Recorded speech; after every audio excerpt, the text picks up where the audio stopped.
Hey, salut à toutes et à tous, c'est Ems, j'espère que vous allez bien, ou en tout cas ça va super. Et aujourd'hui on se retrouve pour une nouvelle vidéo, je vais vous parler de 3 films d'animation japonais de 2020 que j'ai regardé et que j'ai juste surkiffé. Sur ce, c'est parti.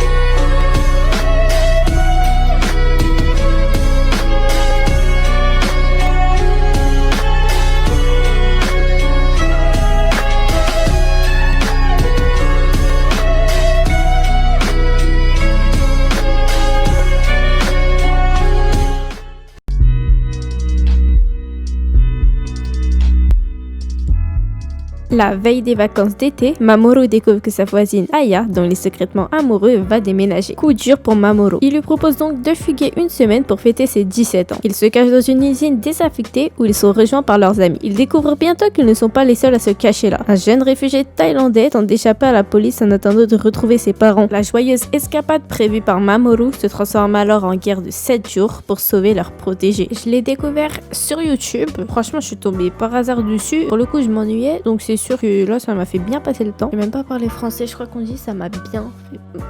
Bref. En plus, il y a une petite amourette. Vous savez très bien que moi et les animés de romance, c'est grande histoire d'amour. C'était carrément philosophique ce que je viens de dire. Bref.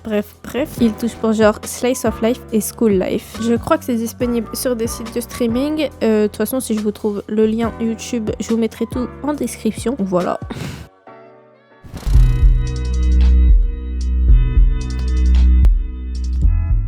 L'histoire prend place dans la ville de Tokoname, située dans la préfecture d'Aichi. Nous y suivons le quotidien de Mio Sasaki, une collégienne amoureuse de son camarade de classe nommé Kento Hinode. Malgré tous les efforts de Sasaki pour se faire remarquer, Hinode ne fait pas attention à elle. Un jour, elle découvre un étrange masque lui permettant de se transformer en un chat nommé Taro. Grâce à cet objet, elle peut se rapprocher de celui qu'elle aime. Cependant, à force de l'utiliser, elle pourrait bien ne plus retrouver sa forme originelle. Donc bon, rester un chat toute sa vie, je vous avoue que c'est pas ouf. La romance est encore plus développée que dans le premier film que je vous ai présenté. Du coup, c'était super sympatoche. J'ai l'impression qu'il a fait parler de lui, car en tout cas, sur les réseaux et dans mon entourage, beaucoup de personnes l'ont regardé. Il touche pour genre drame, fantastique, romance, school life, slice of life et surnaturel. C'est disponible sur Netflix, donc on sait.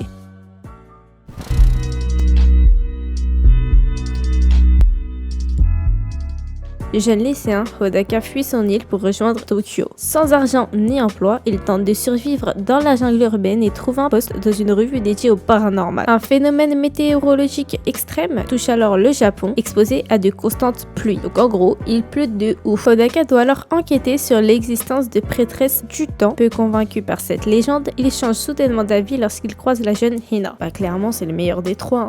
Bon, je pense qu'il est assez connu, mais je me devais de le présenter. Le réalisateur n'est autre que Makoto Shinkai, donc je vous laisse un peu vous imaginer la qualité, clairement exceptionnelle. Je rappelle que Makoto Shinkai a fait Your Name, pour ceux qui ne savent pas. Ah oui, si ça vous intéresse, il y a les personnages principaux de Your Name qui font une petite apparition dans ce film. En tout cas, j'ai surkiffé ce film, franchement, ça m'a donné des frissons du début jusqu'à la fin. Les graphismes, ils sont excellents, pareil pour les OST, franchement c'est waouh. Waouh. Vous devez de le voir, c'est une obligation, je vous ordonne d'aller le voir. Il touche pour genre drame, fantastique, fantasy, mystère, romance et surnaturel. Et pareil, je vous mettrai normalement un lien en description si j'oublie pas. J'ai terminé. Il est actuellement 23h42 à l'heure où je m'enregistre. Faudrait que je me calme un peu. Bon, c'est la fin de cette vidéo. J'espère qu'elle vous aura plu. Si c'est le cas, ou même si c'est pas le cas, même si vous n'avez pas aimé, vous lâchez votre pouce bleu et vous vous abonnez, s'il vous plaît. Ça ferait super plaisir. Sur ce, c'était Ems et à la prochaine.